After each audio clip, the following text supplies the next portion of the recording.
Y desde la Asociación Nacional de Facultades de Humanidades y Educación nos proponíamos como dos objetivos, que fueron los que hemos ido transitando y que vamos a continuar ahora desarrollando con esta mesa, con este panel llamado El proceso de alfabetización en la educación obligatoria, prácticas y perspectivas, desafíos para las universidades públicas. Ya entramos en temas, ya estamos en diálogo sobre esto, y nos proponíamos constituir, bueno, este espacio de reflexión en el marco de este plenario, referido a la enseñanza de la alfabetización en tanto política pública, y compartir este estado de situación respecto de, bueno, las perspectivas de las jurisdicciones y las vinculaciones de las universidades públicas argentinas con la alfabetización, ¿no? En particular en aquellas carreras que desarrollan contenidos referidos a la enseñanza de la lengua y la literatura para los distintos niveles del sistema educativo.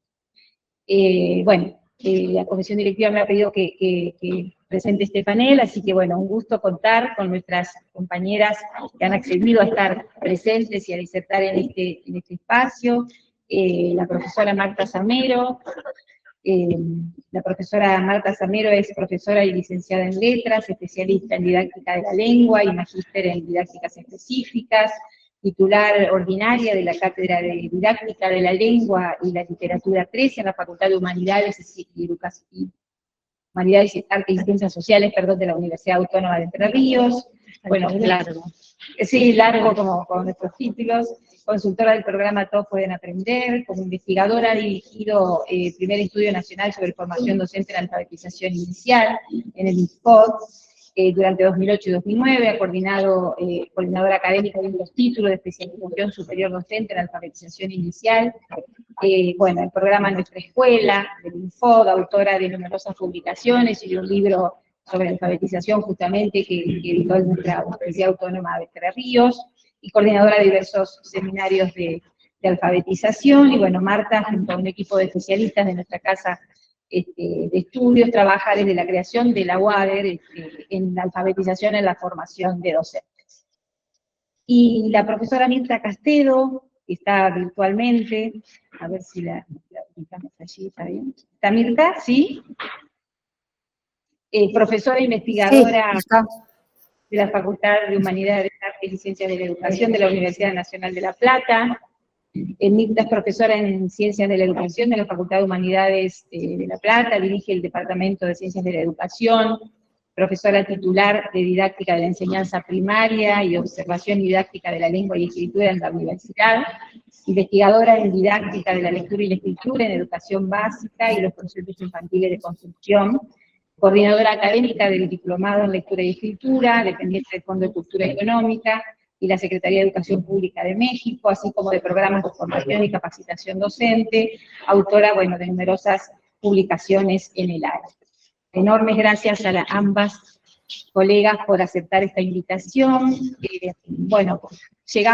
Preparamos con la Secretaría Académica Marcela Sicarelli unas pequeñas referencias que algunas ya se fueron planteando, pero bueno, decirles que hemos estado escuchando todo lo que se ha planteado de los representantes de las jurisdicciones.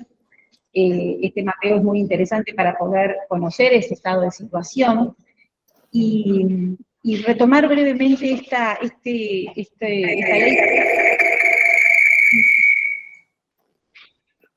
Lo que se plantea en la Ley de Educación Nacional 26.206 del año 2006, en su artículo 2, donde se establecen los fines y objetivos de la política educativa nacional, especialmente en el tema que estamos tratando, el artículo 11, inciso L, establece que se debe fortalecer la centralidad de la lectura y la escritura como condiciones básicas para la educación a lo largo de toda la vida, la construcción de una ciudadanía responsable y la libre circulación del conocimiento.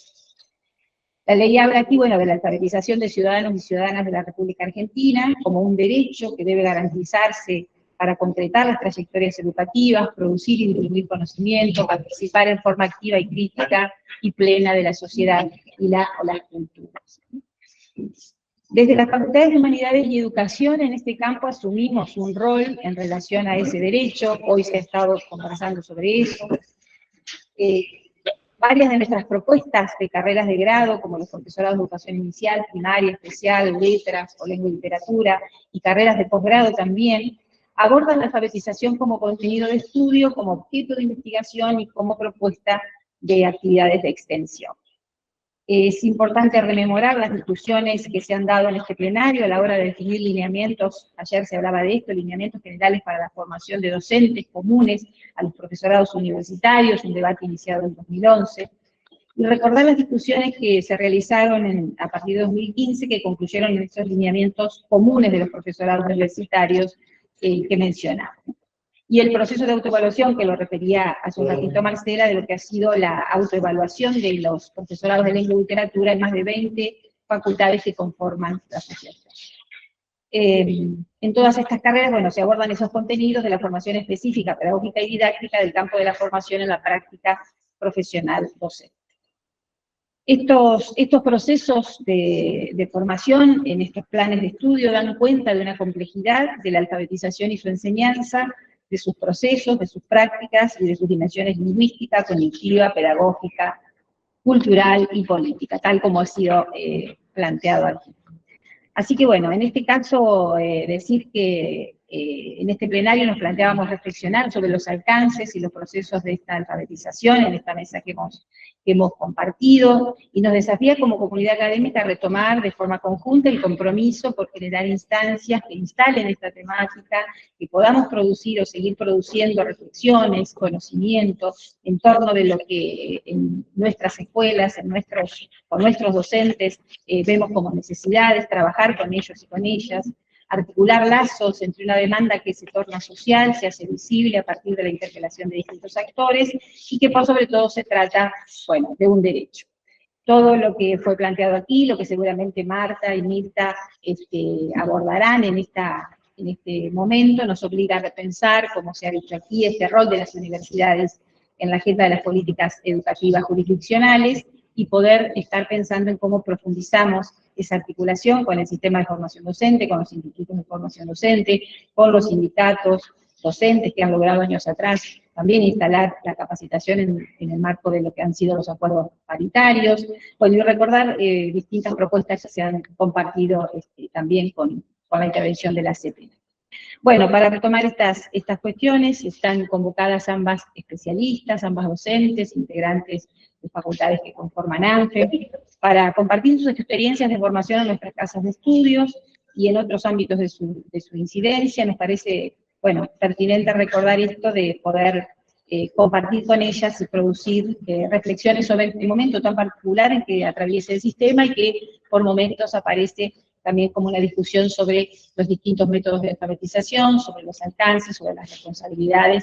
Así que bueno, desde su perspectiva, pedirles, entonces, agradecerles enormemente la participación y retomar esta idea que se planteaba antes, el aprender o contar con la posibilidad de aprender a leer y escribir, configura también una posibilidad de aprender a leer el mundo. Bueno, nada más ni nada menos que esto, qué desafío y qué importancia que tiene, ¿no?, para nosotros en el marco de esta asociación y en este momento histórico que vivimos, reflexionar y seguir profundizando sobre las políticas de alfabetización.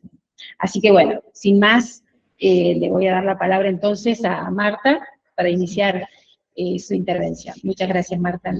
Bueno, gracias a ustedes, gracias, buenos días a todos, a todas, gracias por el espacio para poder conversar sobre estas cosas. Yo lo primero que quiero decir, para ser honesta en esta mesa, es que estoy participando, bueno, participo de todo esto que ha dicho María Gracia aquí como presentación y de otras cosas también, pero quiero ser honesta en relación con mi posición actual, porque estoy siendo precisamente parte de la crítica a 3 de las experiencias que se han presentado en la mesa anterior, en particular, no solo la de mi provincia, sino la de Santa Fe en particular en estos momentos. O sea, estamos en un momento, creo yo, de cambio de paradigmas, de revisar lo heredado y de pensar a futuro. Y en ese sentido quiero que sepan dónde estoy ubicada, más allá de las cuestiones, siempre desde una perspectiva académica, obviamente, porque es la perspectiva que uno habita y que uno enriquece, pero es desde allí desde donde voy a hablar. No sé, después de todo lo dicho, si voy a aportar mucho, pero lo que sí prometo es que para ceñirme un poco a los tiempos, estos tiempos, y abusando obviamente de su capacidad de escucha, voy a ceñirme a un escrito solo para autoimponerme un orden, ¿de acuerdo? Y cumplir con un tiempo que no me lo han dicho muy gentilmente, pero que me lo imagino a esta altura, estimo que debe ser breve. Andrea, nos ubicamos entonces unos 15 minutos.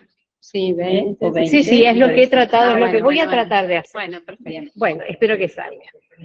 Y es esta exposición que voy a hacer tiene que ver con solamente dos partes. En principio, una primera parte que creo yo que va a resultar redundante después de todo lo que he escuchado aquí, pero que vale la pena repasar de modo sistemático. Y en segundo lugar, unas ciertas apelaciones a nosotros mismos, a mí misma y a todos los que estamos muy preocupados por la alfabetización en este cambio de paradigmas que nos presenta desde el principio del siglo XXI. Bueno, la alfabetización es un proceso de reconfiguración cultural de sujetos que desde una cultura oral, materna, primaria, biológica, como sabemos, acceden al mundo de la escritura. Este pasaje se ha definido, voy a ahorrar aquí nuestras deudas intelectuales, ¿verdad? Pero se ha definido, léase todo esto con comillas, como mutación cultural, migración semiótica, biculturalidad. Se reconoce como ampliación de la capacidad cognoscitiva humana, como proeza intelectual, conquista cognitiva, conquista social, conquista de la humanidad.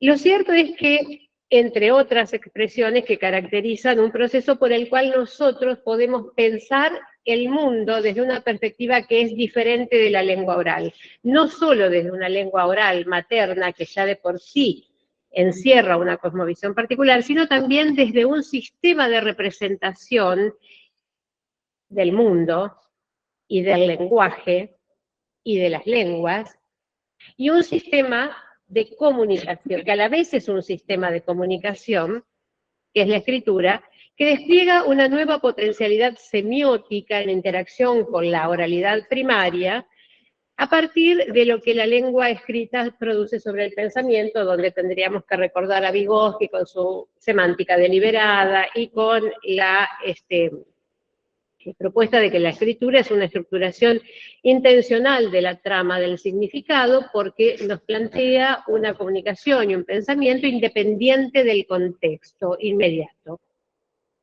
Alfabetización es, como se ha dicho aquí, y se ha subrayado, un derecho. Es un derecho comprendido en el derecho a la educación, que a su vez involucra, aquí cito nuestra Constitución, porque estamos hablando de derechos constitucionales, el de igualdad de oportunidades en todos los casos, fin de la cita. Y desde esa perspectiva, la alfabetización es eminentemente un proceso institucional, puesto que la institución escuela no es una cuestión de maestros, ¿sí? Aunque también es de maestros, es una cuestión absolutamente de naturaleza institucional, organizada, sistemática y articulada, que de modo sostenido plantea un proceso que necesariamente, al ser institucional, es un proceso pedagógico, es un proceso curricular, puesto que hemos decidido enseñar a nuestras nuevas generaciones unos ciertos contenidos que discutan la herencia de cuna. Es decir, discutimos con la institución escuela que solo vayan a leer los que han heredado o que provengan de familias con biblioteca, ¿de acuerdo? Entonces estamos frente a un proceso eminentemente institucional, pedagógico y curricular. Y todo eso está normado en nuestro sistema, felizmente normado, que uno lo advierte cuando no tenemos que estar en estas cuestiones, qué sistema educativo que tenemos, más allá de todo lo que después tengamos que hacer para que funcione como queremos. Entonces, esas normas, por ejemplo, a nivel curricular, tenemos unos ciertos contenidos que nos han llevado mucho trabajo, muchas horas y horas de discusión, que se llaman núcleos de aprendizajes prioritarios, y que siguen vigentes y que fueron ratificados durante la pandemia, ¿sí? Y obviamente asociados a metodologías a partir de las cuales todos puedan acceder.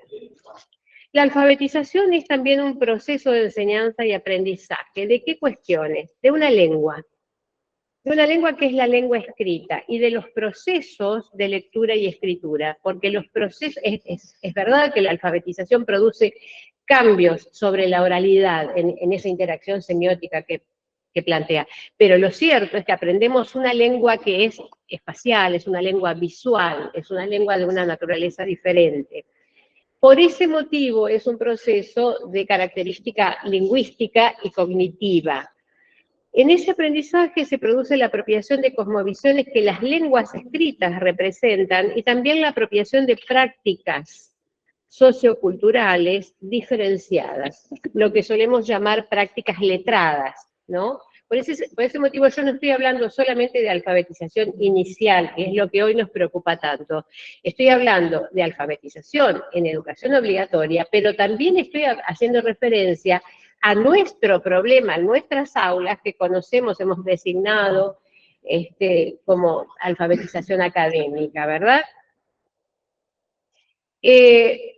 Por lo tanto, la alfabetización es aprendizaje de lenguas escritas, de sustancia visual, espacial, absolutamente diferentes de la oralidad, frente a las que conviene recordar que las lenguas son sistemas lingüísticos y cognitivos, como acabo de decir, pero fundamentalmente son sistemas simbólicos, históricos, sociales, son sistemas socialmente situados y como tales son resultado de políticas y de planificación lingüística. Políticas y planificación lingüística. Las lenguas no son un objeto nada más en nuestra burbuja lingüística de la universidad o en nuestras burbujas pedagógicas. Son construcciones, resultados de políticas de planificación que tienen estatus y tienen corpes según aquello que nosotros decidamos en el marco de esas políticas. La alfabetización es también un proceso, también lo son la lectura y la escritura como prácticas. La lectura y la escritura como prácticas, lo voy a resumir en una frase: leemos y escribimos marcados por una historia, por una época, por las instituciones a las que pertenecemos. Esto es un concepto hermosamente desarrollado por Elvira Arnúi y un conjunto enorme de nuestras universidades nacionales. Así también, atravesados por todas esas variables históricas, alfabetizamos, así enseñamos y así alfabetizamos. La alfabetización es también un proceso psicolingüístico, puesto que produce desarrollos internos, incluso de áreas del cerebro que deben refuncionalizarse para atender específicamente las demandas de ese aprendizaje. Casi excluyentemente analíticos son los procesos que se requieren de parte en el proceso de alfabetización. Usamos las lenguas para representar el mundo, pero cuando podemos representar las lenguas, podemos representar el mundo con las lenguas, tomamos conciencia del mundo. Esto no es una idea nueva, obviamente, pero cuidado, porque también tomamos doblemente conciencia del mundo y de la lengua, este concepto que Olson desarrolló sobre finales del siglo pasado y que todavía espera tener derivaciones didácticas ajustadas, ¿sí?, a esta concepción. Aquí es donde la lectura y la escritura inciden en el pensamiento, porque al leer o escribir cualquier lengua escrita, tomamos conciencia doblemente del mundo y de la lengua, del lenguaje. La alfabetización es acción política, también se ha dicho aquí. Estamos ubicados detrás de una mesa donde los ministros han dicho hay acciones de gobierno que responden a acciones políticas de alfabetización. Y toda política de alfabetización, a veces perdemos esta idea, es parte de políticas lingüísticas más abarcadoras, cuyos principios en nuestro país son absolutamente constitucionales. Si miramos los inicios de nuestro sistema educativo, vemos cómo se configuró sobre una política lingüística monolingüe. La ley 1420 de educación común impulsó la ecuación un Estado, una lengua. Un Estado, una lengua, una nación, es decir, una argentinidad basada en la lengua única. Implementó un proceso de castellanización homogeneizante desde una norma culta, ha sido muy investigada también en esta misma facultad todo ese proceso, digo en esta facultad, por casi todas nuestras facultades. E implementó un proceso ligado a una tradición centralista, con fuerte control normativo externo de parte de la Academia Española, con autoridad delegada, ¿no es cierto? Ligada también a una política lingüística asimilacionista, que invisibilizó las lenguas de los pueblos originarios y migrantes como vía para la consolidación nacional. Un siglo después, bueno, un siglo no, en realidad un poco más de un siglo después, la Ley de Educación Nacional impulsa una concepción multilingüe, pluricultural y pluriétnica, porque pareciera ser que nosotros estamos hablando de alfabetización y estamos hablando de volver a no sé dónde, con metodologías fónicas, como que tuviéramos el mismo escenario. Entonces, lo que yo creo que tenemos, que para eso estamos aquí, es que tomemos conciencia, por favor, de que estamos en un escenario absolutamente diferente y en un escenario de absoluta demanda hacia quienes producimos teorías para poder seguir alfabetizando aún todos, que ha cambiado absolutamente. La Ley de Educación Nacional lo que propone, impulsa una concepción multilingüe, pluricultural y pluriétnica, que no puede resolverse solo con la celebración de las diversidades, ¿sí? Que tal vez ahí estamos muy bien, porque lo pluricultural lo tenemos aceptado y demás, pero no podemos aceptar que el analfabetismo en esos sectores. Esto significa que las lenguas maternas del territorio nacional son concebidas como parte de nuestra identidad cultural, y son concebidas como parte de la identidad cultural de los pueblos originarios. Hace un año atrás, nada más, los sordos lograron que su lengua de señas argentinas, la LSA, yo aclaro así entre paréntesis que la comunidad sorda es en gran parte analfabeta, ¿sí? Y los sordos, hace solo un año, lograron que se aprobara la Ley de Señas Argentinas, una lengua de canal visoespacial que posee una estructura gramatical completa, compleja y absolutamente diferente del castellano, que el castellano sigue siendo la lengua vehicular de nuestro Estado y sigue siendo nuestra lengua de alfabetización, ¿verdad? Es una lengua natural de los sordos en igualdad con el resto de las lenguas naturales. Este escenario multilingüe que estoy describiendo, que ya con esto tenemos un problema, ¿verdad? Ahora, este escenario pluricultural, pluricultural, pero multilingüe en particular, nacional, está inmerso en un mundo donde el contacto entre lenguas es moneda corriente. Debido a migraciones internas, a la interacción en fronteras cada vez más pobladas y al desplazamiento de grandes masas poblacionales, que como todos sabemos tienen que ver con las catástrofes, con las calamidades que atravesamos en este mundo, guerras, problemas climáticos, por eventos calamitosos de todo tipo, pero además por el turismo en general y por el turismo lingüístico en particular. Entonces tenemos un mundo absolutamente diverso. En el mismo sentido, se registra en aumento la cantidad de sujetos, de individuos, probablemente nosotros pertenezcamos a esto que voy a decir ahora, que lo describe Calvet en 2005, sujetos que utilizamos una lengua hipercentral, una lengua producto de la globalización, el chino, el hindi, el inglés, el español, ¿sí? Que son las lenguas más poderosas en la globalización, una lengua normada del Estado, que en nuestro caso es el castellano, pero en otros casos no, es decir, nacional, normada, estandarizada o como se llame, es decir, una lengua vehicular con la que el Estado alfabetiza, y una lengua gregaria, que a veces es ágrafa, a veces es de una pequeña comunidad, a veces es una lengua de pequeña comunidad, ¿sí? O una variedad, puede ser una variedad de la lengua general, etc. Esa situación es cada vez más diversa. Eso es muestra de plurilingüismo.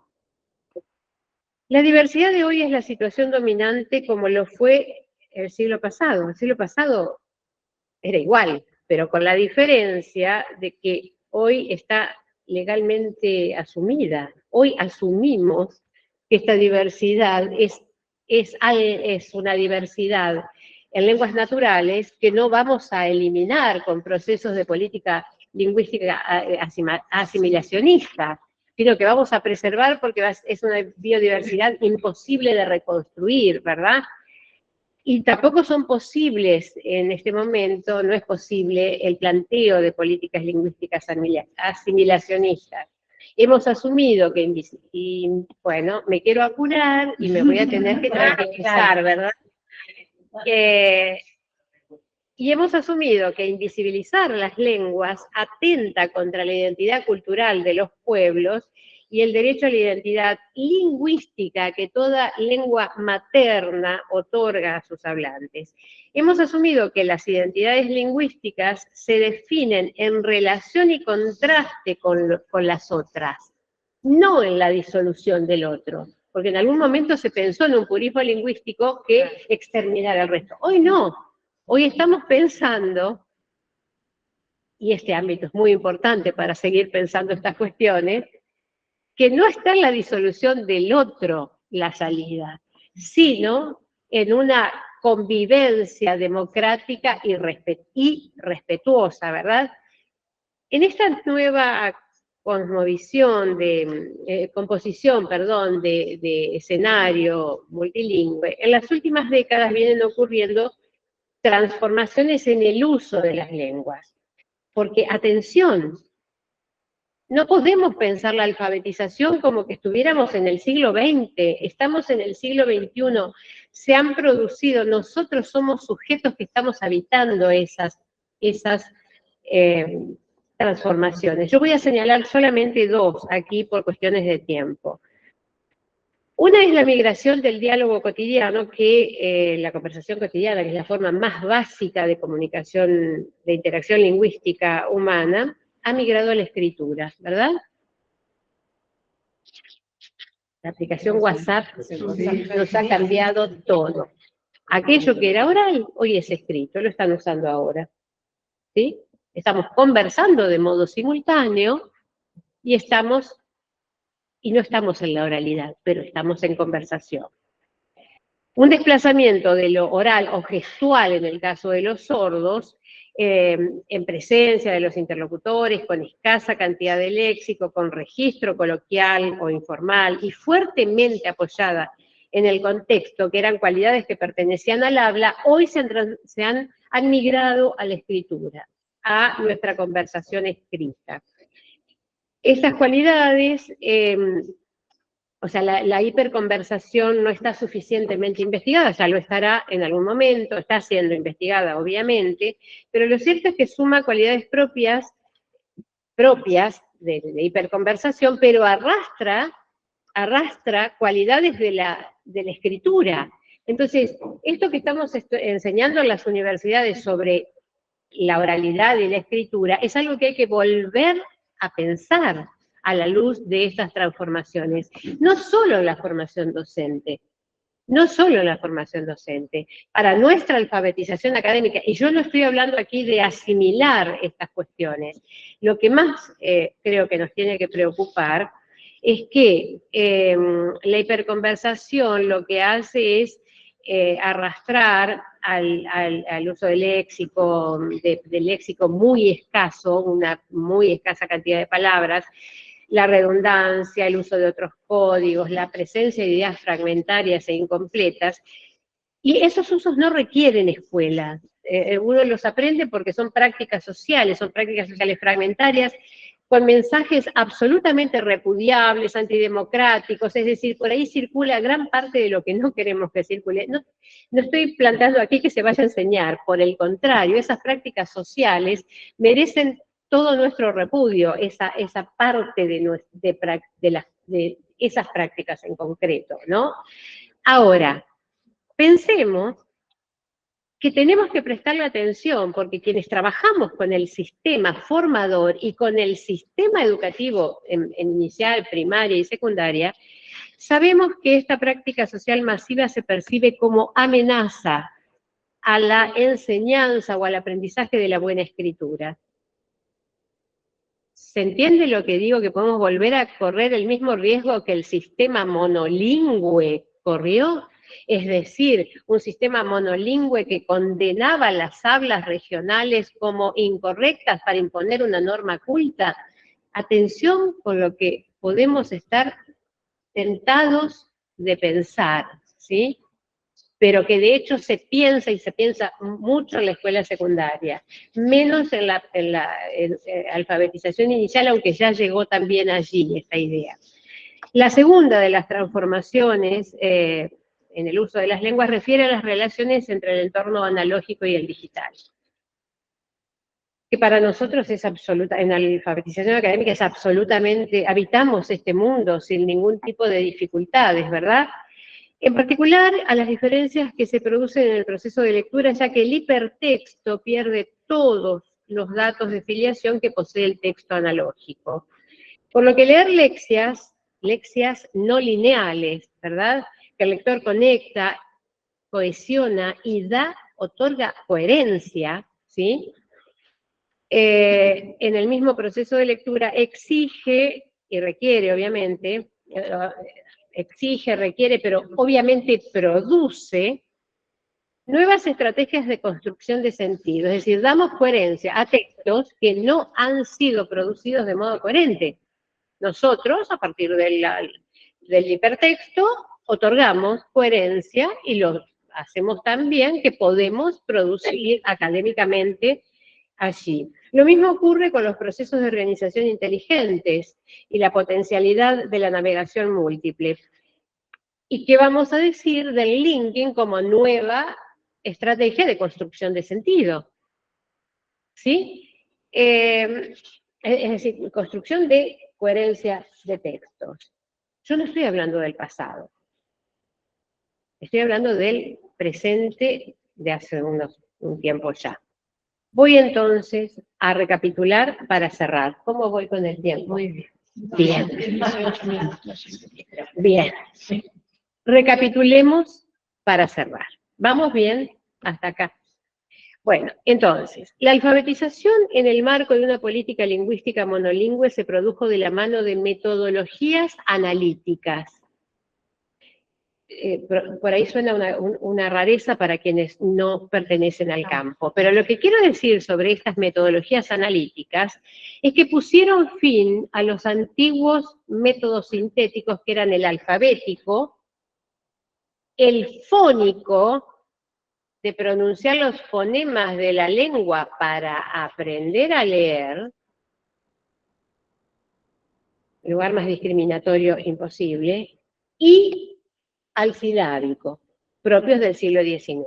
Entonces, atención cuando escuchamos discursos fundamentalistas de que hay que volver al pasado respecto de tomar conciencia de los fonemas de la lengua como predictor de éxito para poder acceder a la escritura, ¿verdad?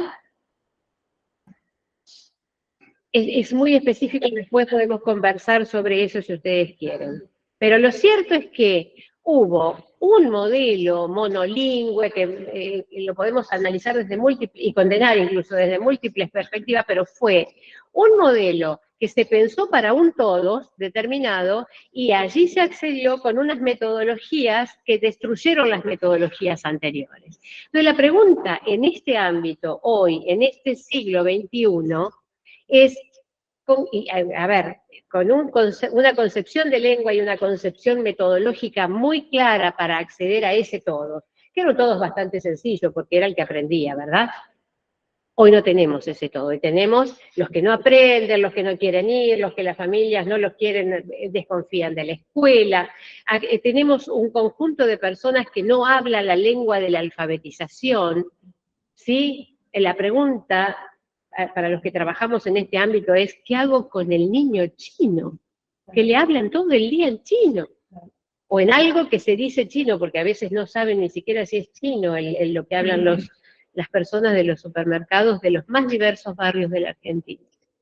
Entonces, para la alfabetización, pero la alfabetización hoy se produce desde múltiples lenguas orales y con genuina literatura y no con textos moralizantes, como una de las grandes conquistas para la educación inicial y primaria. La alfabetización incluye lectura no solo de textos, sino de hipertextos, y no solo un inventio, una producción de escritura analógica, sino el linking asumido como estrategia de escritura.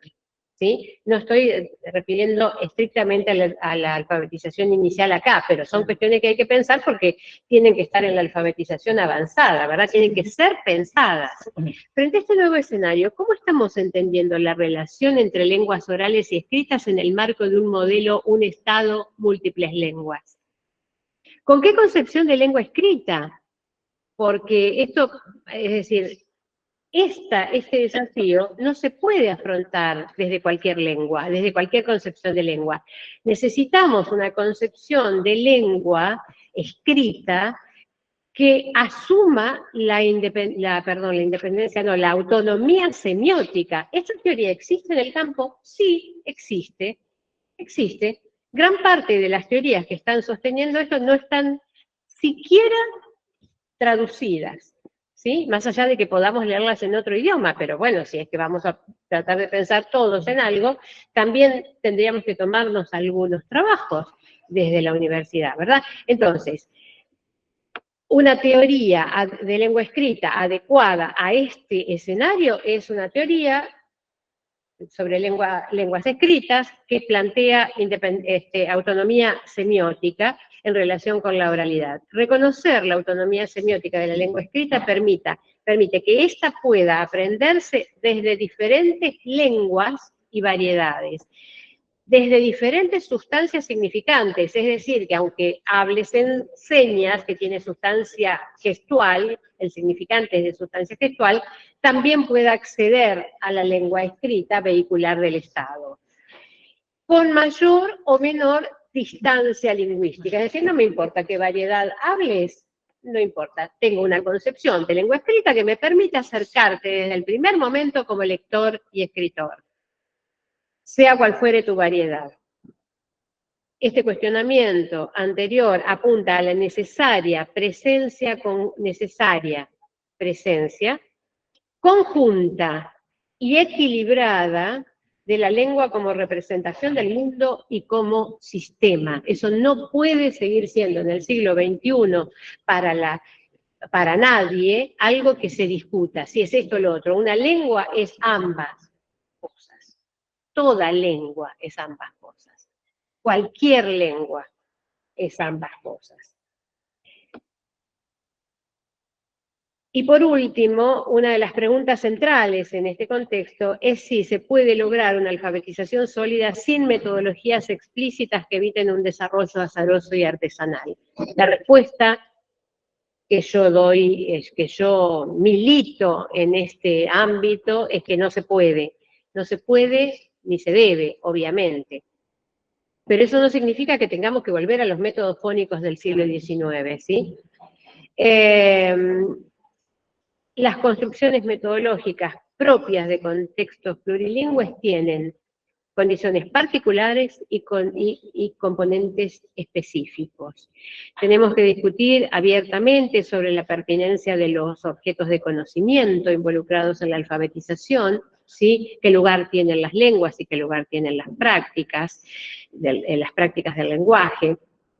Tenemos que, obviamente, discutir sobre evaluación, como se ha dicho acá, porque el todos que se alfabetiza es un todo absolutamente diverso, y hay que involucrar al nivel inicial en esas discusiones, porque cuando se produjo la anterior querella, la famosa querella de los métodos de los 60, el nivel inicial en Argentina no participó, y cuando se produjo luego, en los 80, en los 70 y algo, en nuestra última feroz dictadura, el nivel inicial estaba aprestando, y entonces tampoco participamos.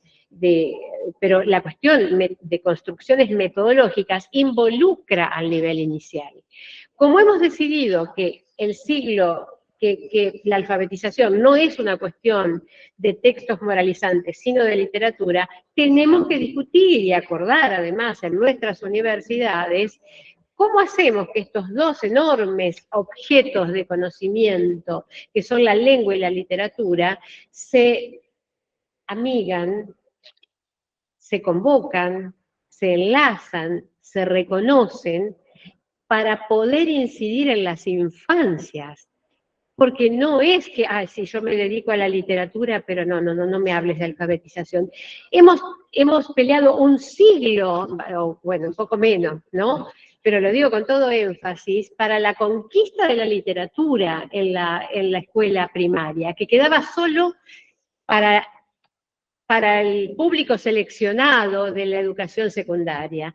La educación primaria ha hecho que ampliemos tanto los derechos que la literatura también es algo que el niño puede, las infancias pueden disfrutar desde el primer día de clases. No podemos resignar eso. Tenemos algo que decir desde las universidades, desde nuestras facultades, con todos estos campos teóricos, pero por supuesto que sí. Es muy probable que, bueno, leo lo último como para cerrar de modo menos enfático, más tranquilo, porque obviamente me apasionan estos temas, ¿verdad? Bueno, porque sí, creo que tenemos muchísimo que decir, tenemos que convocarnos, pero que tenemos que convocarnos con la generosidad de nuestros campos, de nuestros campos de producción intelectual, donde podamos sentarnos a pensar en la infancia por encima de si lo mío es la literatura, lo mío es el sistema, o es un poquito de esto o de lo otro, ¿verdad? Y para eso sirven mucho estos espacios. El paso de un modelo monolingüe, asimilacionista, del modelo un Estado, una lengua, a un Estado, múltiples lenguas, exige revisar las pugnas heredadas que operan como obstáculos en la efectivización de la alfabetización, en particular de las infancias.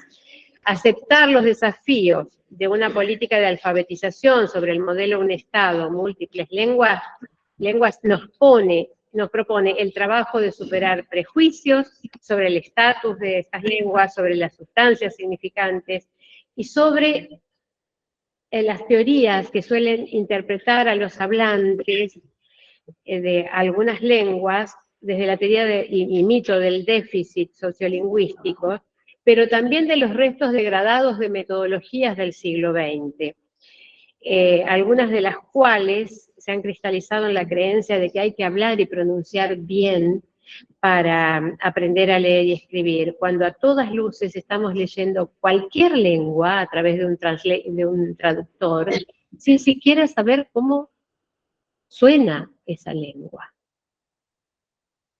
¿Tenemos algo que decir sobre esto desde nuestras facultades, frente al todos nuevo y demandante que queremos alfabetizar? Por supuesto que sí.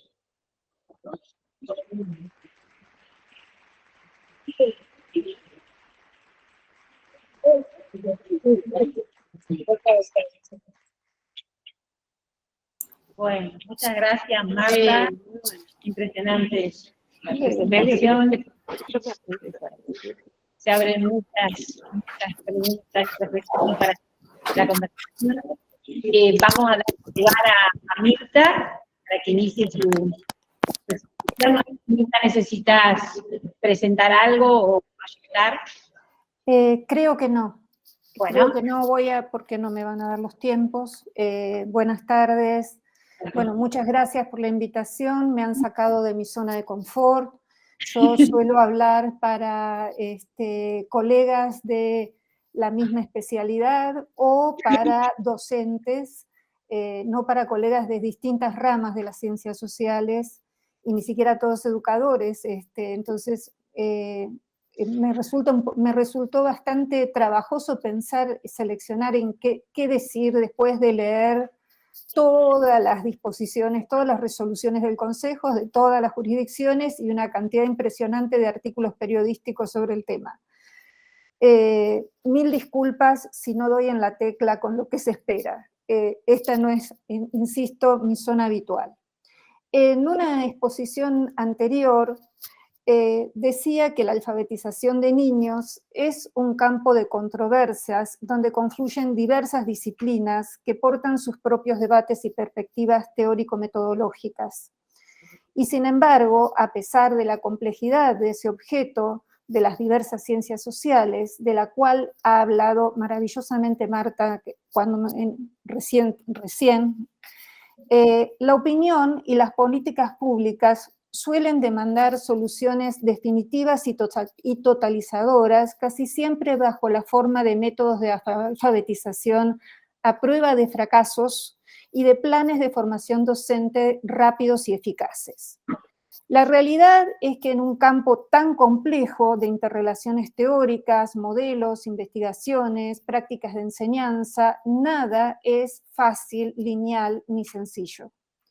Por eso, la pregunta que va a guiar mis reflexiones sobre las políticas nacionales de alfabetización actual es ¿qué es lo que está en tensión? ¿Qué es lo que está en disputa?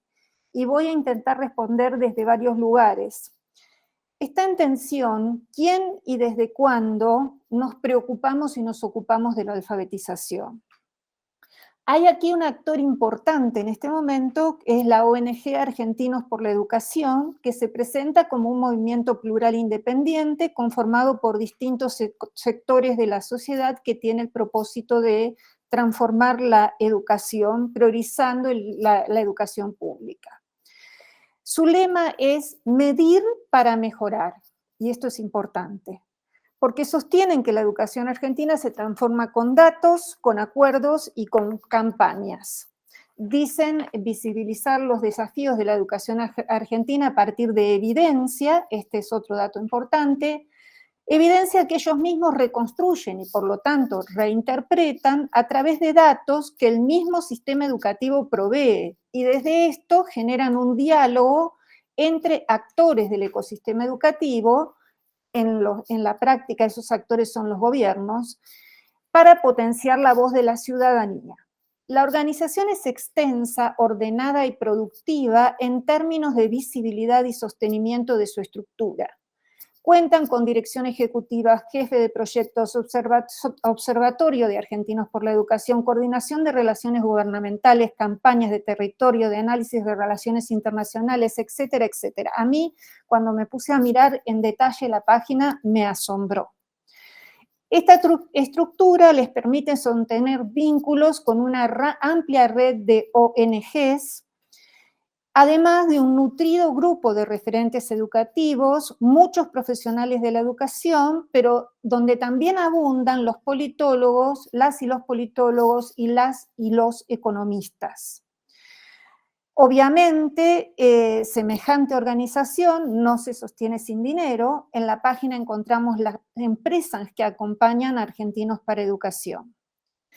Esta ONG se atribuye a haber iniciado en el 2023 la campaña que dio lugar a la resolución actual 465.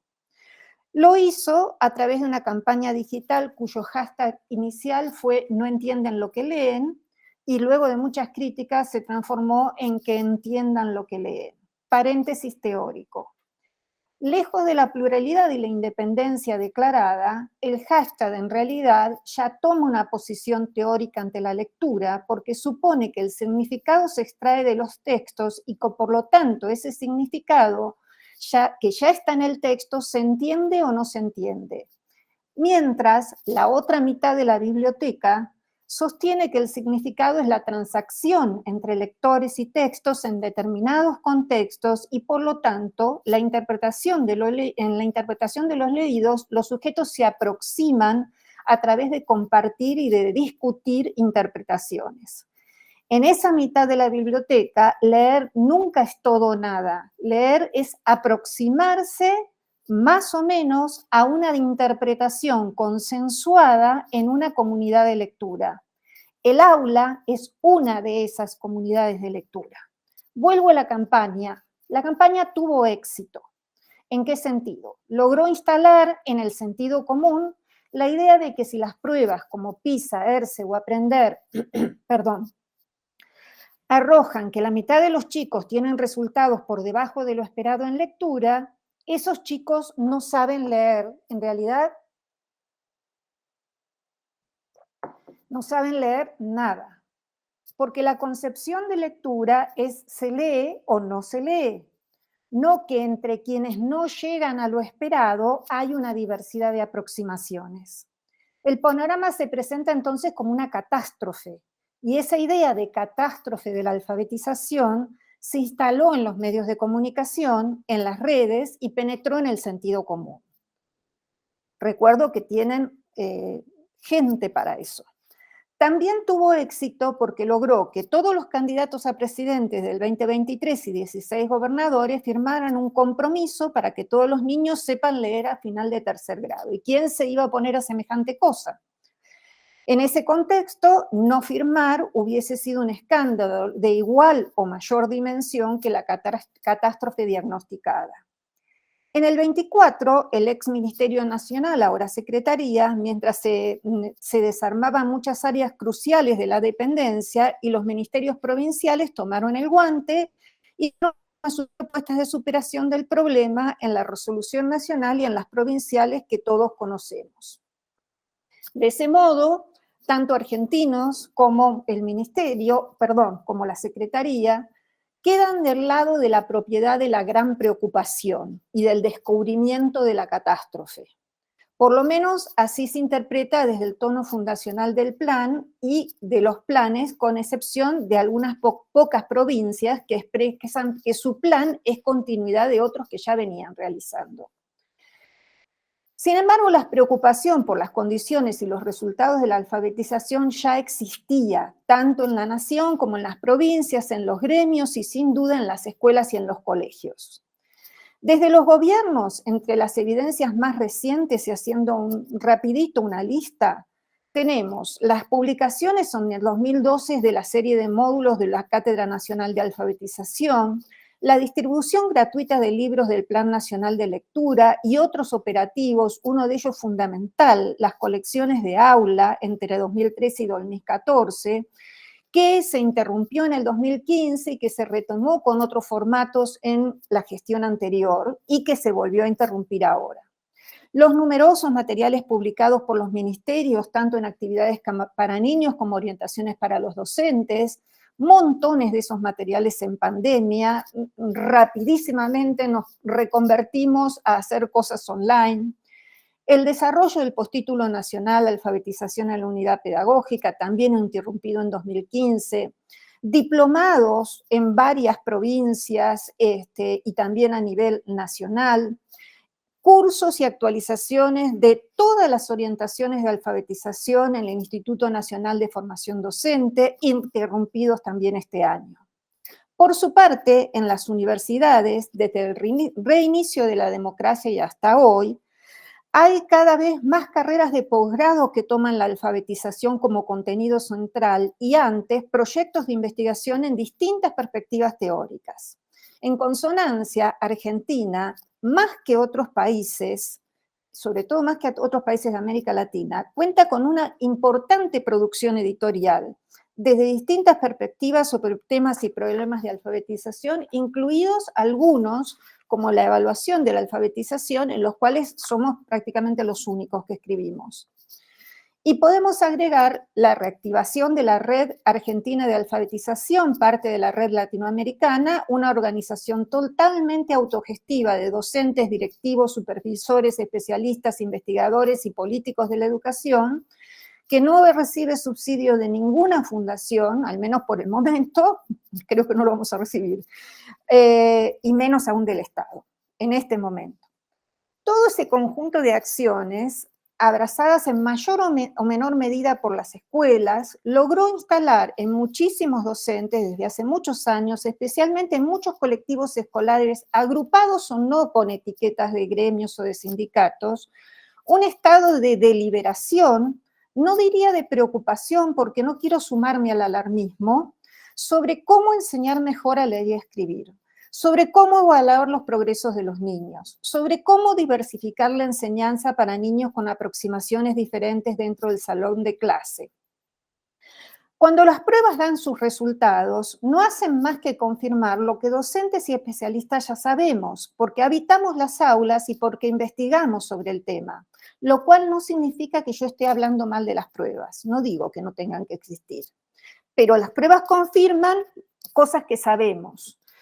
Sabemos que no hay un momento en que se está no alfabetizado y al día siguiente se está alfabetizado. El proceso es muchísimo más complejo y por eso es difícil para maestros y para maestras. Sabemos que 5 o 6 es la edad para comprender la base alfabética del sistema. Segundo es el grado para estabilizar el análisis intrasilábico más complejo y tercero es la oportunidad de consolidación del sistema alfabético para poder llegar a segundo ciclo y poder separarse un poquito de la manito del docente para empezar a leer y a escribir con cierta autonomía.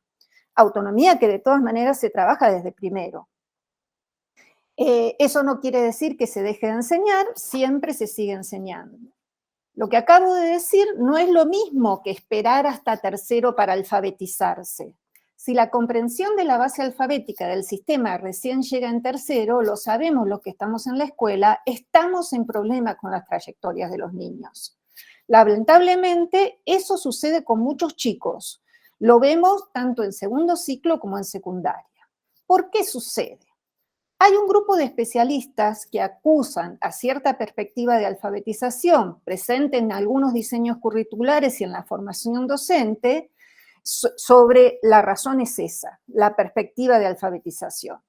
La realidad, desde mi punto de vista, soy parte de los acusados, como Marta señaló al principio, no soy del mismo grupo de Marta, pero soy parte de la corriente que no es oficial en este momento.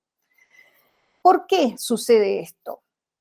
Cada vez más los estudiantes son cada vez más pobres, corremos una carrera desigual. Queremos mejores resultados de aprendizaje con estudiantes con peores condiciones de vida. En este momento ni siquiera se está garantizando que coman bien una vez al día en la escuela. Más que antes, la escuela está transitando ausentismos prolongados o presentismos intermitentes, inclusive de los chicos de primer ciclo. Llegan tarde, asisten con intermitencia, desaparecen por periodos. Algo está cambiando en nuestra sociedad y en nuestra cultura en general, por lo cual, inclusive en clase media, ya no es sagrado ir a la escuela todos los días y llegar en el horario.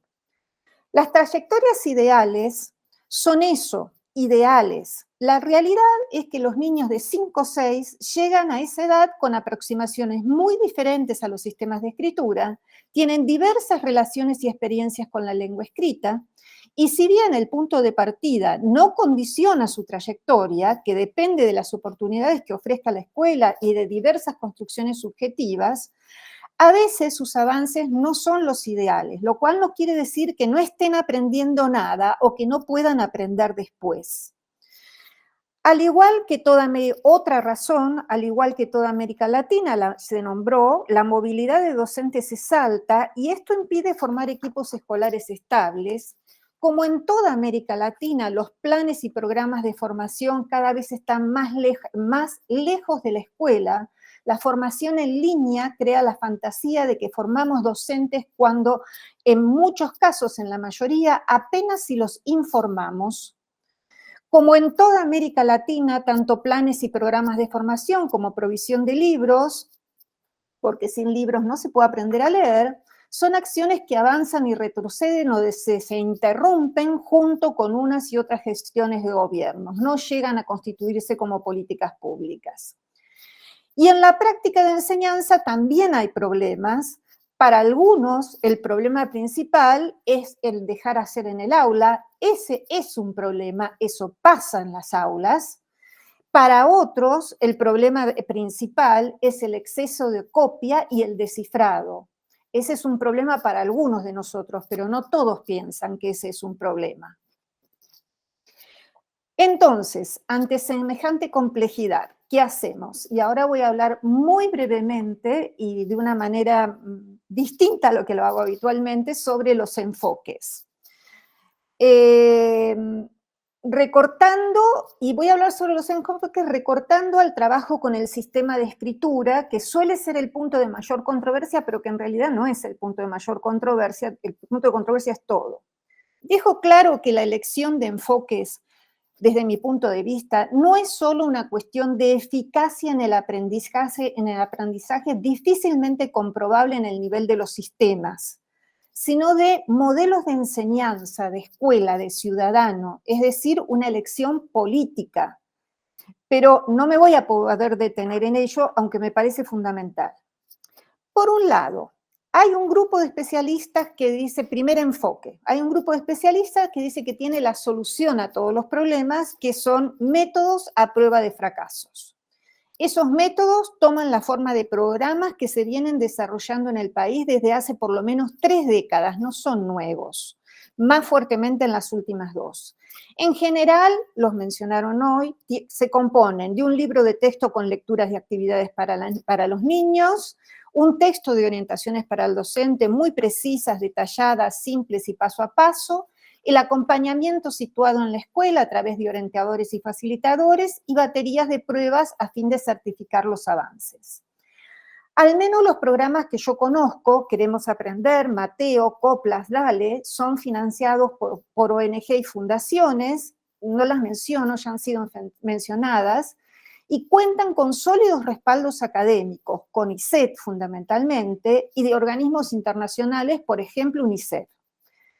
Se introducen en las provincias a propósito de convenios específicos que suelen ser muy bienvenidos porque vienen a solucionar algunos problemas de por lo menos algunas escuelas.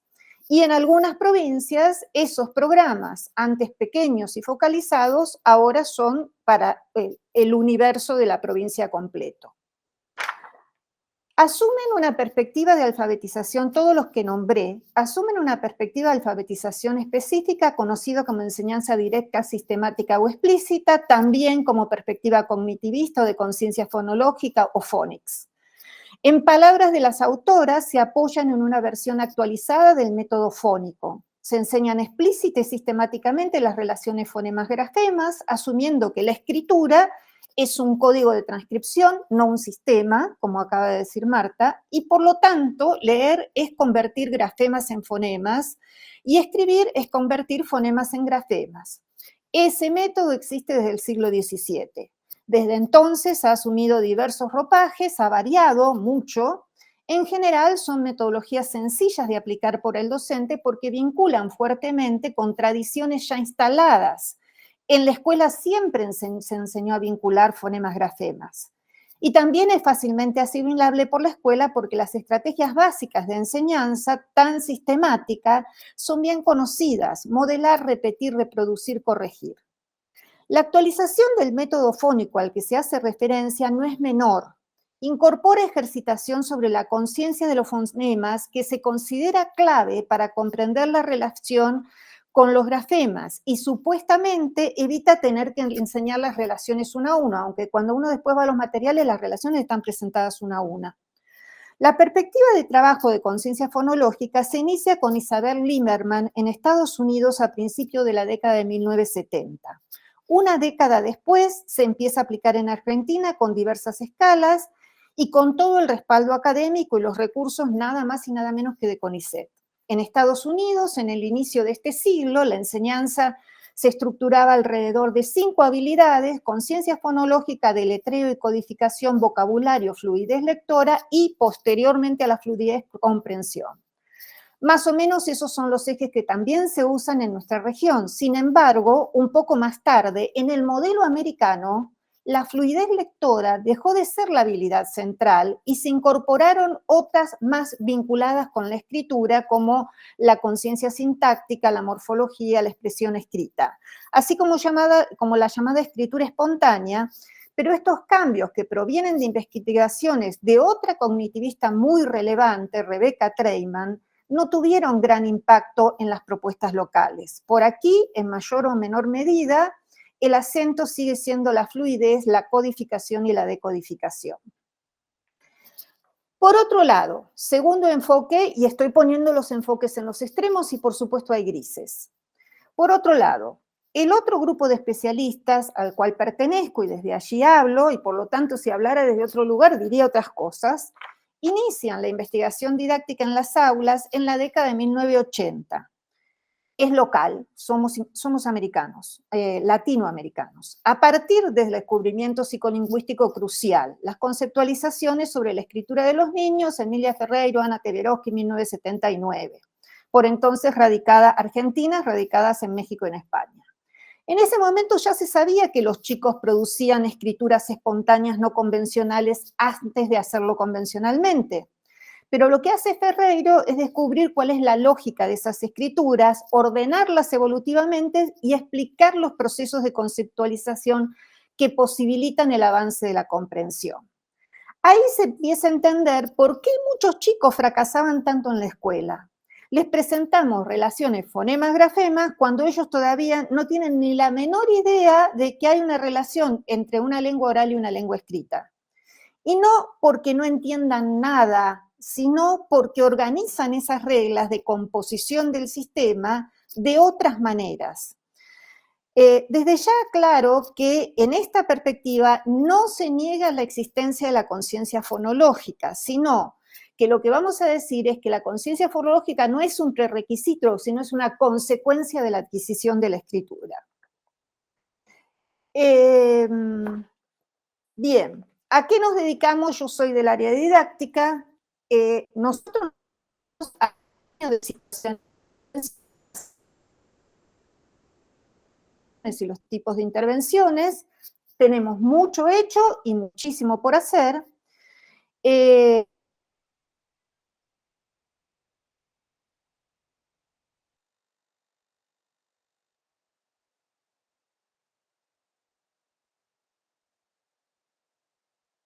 Ay, es horrible porque después no sabés dónde quedás. Claro, si te están escuchando, ¿hasta dónde? Se escucha, se escucha. No. Me parece que se le cortó, ¿eh? Se quedó congelado. Me puse por WhatsApp. Porque debe estar conectada. Claro, debe estar abierto.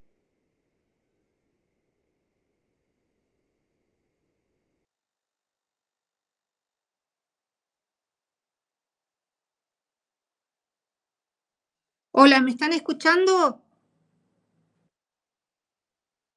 Hola. Ahora sí, Mirta, en este momento, con tu ahora me están escuchando, te escuchamos. Gracias. Se cortó internet, efectivamente, y entonces pasé al celular. Eso es lo que pasó. Esperemos que se pueda escuchar. Por favor, me avisen. Se escucha muy bien. Entonces, te estaba diciendo que nosotros nos dedicamos al diseño de situaciones y de intervenciones. Trabajamos dentro de las aulas, me perdí y voy a decir 2 o 3 características del tipo de trabajo que hacemos. 2 o 3, no, 4, contextualizada, reflexiva, aproximativa y dialógica. ¿Por qué defino así la caracterización de esta otra perspectiva? Contextualizada, y en estos 4 rasgos también nos hermanamos con otras perspectivas cercanas, no idénticas, pero nos oponemos a las que mencioné en primer término. Contextualizada porque partimos de situaciones donde la escritura se presenta en el contexto de alguna práctica social donde tiene sentido que se presente. Y las unidades más pequeñas desde las que partimos son en consecuencia unidades con sentido, por lo menos palabras. A partir de esas unidades contextualizadas se desarrolla el análisis de las unidades menores del sistema de escritura. Nos interesa que los niños se apropien del sentido de la escritura desde el primer día de clases. Reflexiva, porque en lugar de apoyarnos en la repetición, procuramos generar reflexión metalingüística sobre la lengua y sobre el lenguaje, o sobre las lenguas y los lenguajes. Por la vía de la reflexión metalingüística sobre las unidades que componen el sistema de la lengua escrita es que arribamos a conceptualizar las unidades menores sin sentido que componen las unidades mayores con sentido. Como esta es una forma de intervención que no se basa en la repetición, sino en la práctica reflexiva, para otras perspectivas nosotros no intervenimos porque consideran que la práctica no es una intervención, que la práctica es incidental, aunque lo propongamos sistemática y planificadamente. Otro rasgo es lo aproximativo, porque al comprender los procesos infantiles de comprensión del sistema, no esperamos lecturas ni escrituras convencionales desde el primer día de clases. Sabemos que por más que enseñemos a todos los chicos lo mismo, niños con distintas conceptualizaciones tendrán respuestas diferentes ante la misma enseñanza. Ni hablar niños de distintas lenguas, ¿no? La intervención del docente tiene que ayudarlos a aproximarse, no necesariamente al punto de llegada de manera inmediata, y por esto también somos acusados de que no intervenimos. Y por último, es una intervención dialógica, porque la forma de intervenir para lograr esas aproximaciones es en diálogo con las ideas de los pequeños. No ayudamos a todos del mismo modo, porque no todos están pensando del mismo modo, aunque tengan la misma edad y aunque se encuentren dentro del mismo salón de clase. En nuestro caso, no nos caracterizamos por diseñar métodos o planes a prueba de fracaso.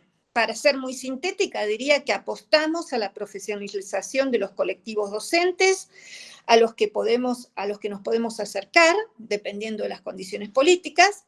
Creemos que nada se va a transformar sin trabajo prolongado y sostenido con las y los docentes. Es con ellos en las aulas que investigamos, no en laboratorios.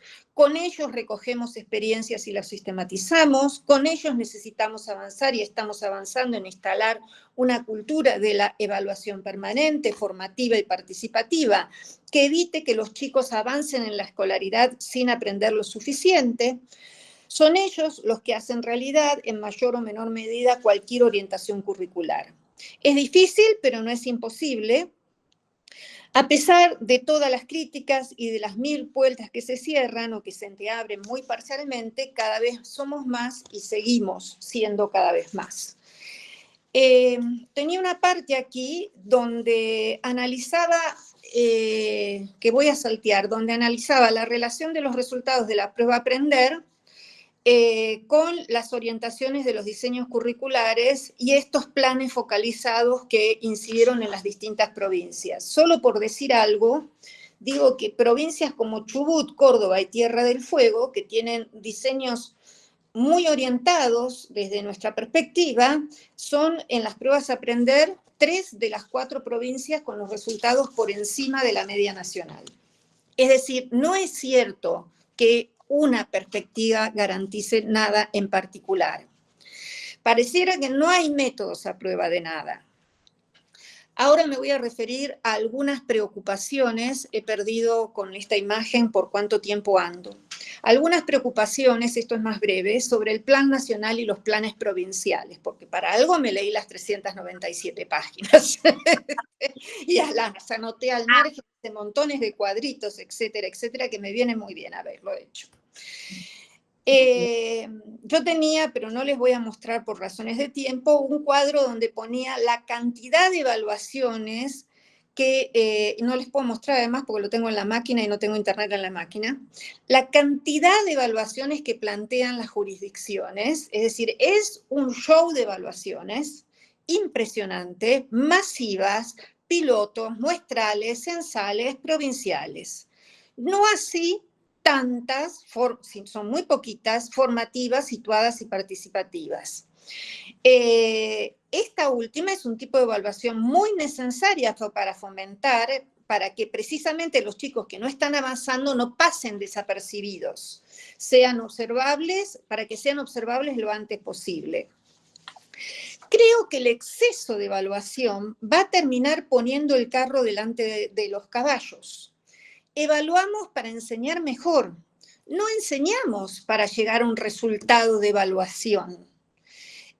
Pero para enseñar mejor se evalúa tanto los aprendizajes de los niños como la evaluación de la enseñanza. Sin embargo, sobran los dedos de una mano para señalar qué provincias se explayan sobre qué piensan hacer con la evaluación de la enseñanza. Los operativos de evaluación de los aprendizajes de estas características tan masivas son caros.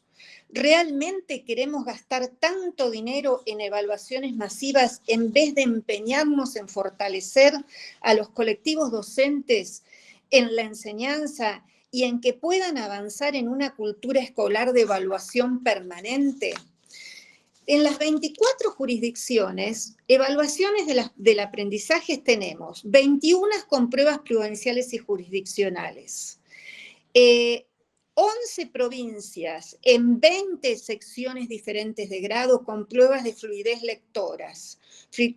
lectoras, contra 11 secciones de grado en todo el país donde se evalúa comprensión lectora.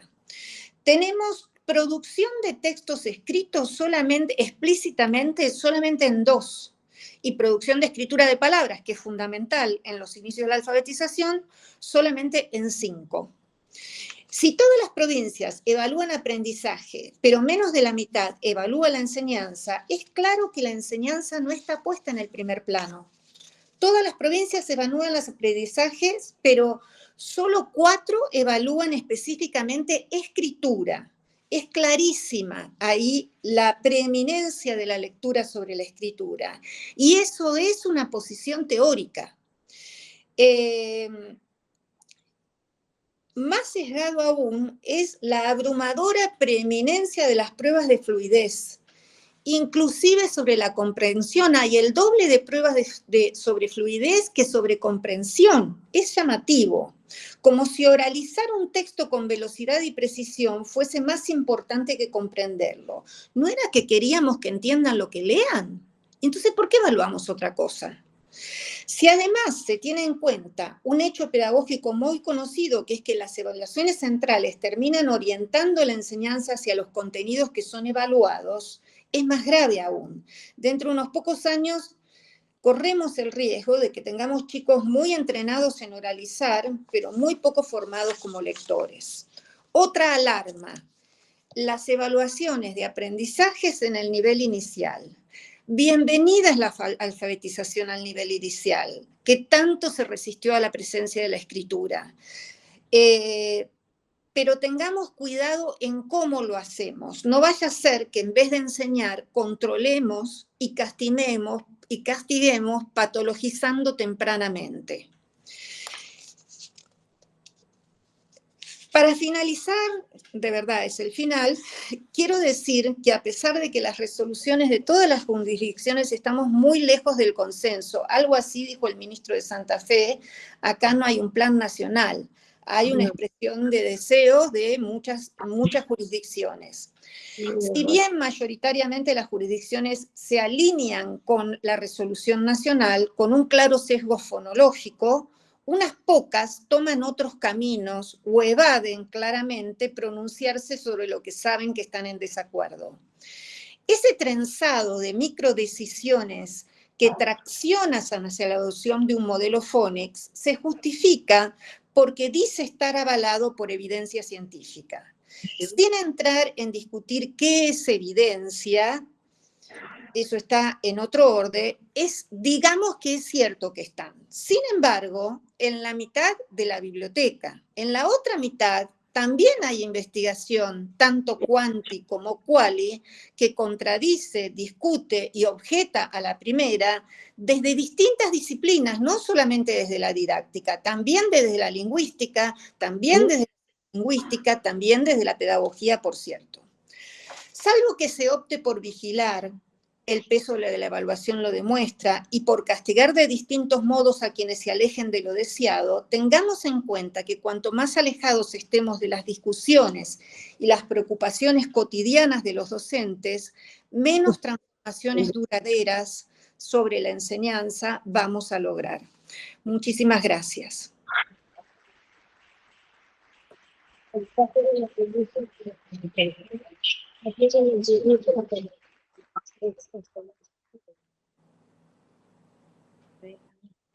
Bueno, muchísimas gracias a ambas exposiciones que nos han dejado.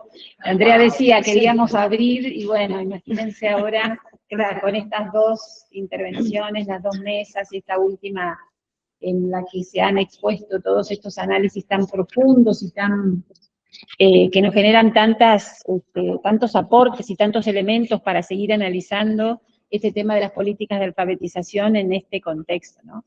Así que bueno, no sé si tenemos unos minutos para algunos comentarios muy breves, y bueno, pero realmente muy, muy valiosos los aportes. Decíamos, recién comentábamos con Andrea, esto tendríamos que estar ya pensando en cómo publicar, porque son exposiciones que son insumos muy importantes para el análisis, para la investigación, para la producción de documentos. En el caso de este marco del plenario de ANFE, queríamos incorporar este tema que se fue imponiendo como una necesidad, y realmente, bueno, estos aportes que ustedes han hecho nos llenan de información y de reflexiones muy valiosas para poder seguir trabajando.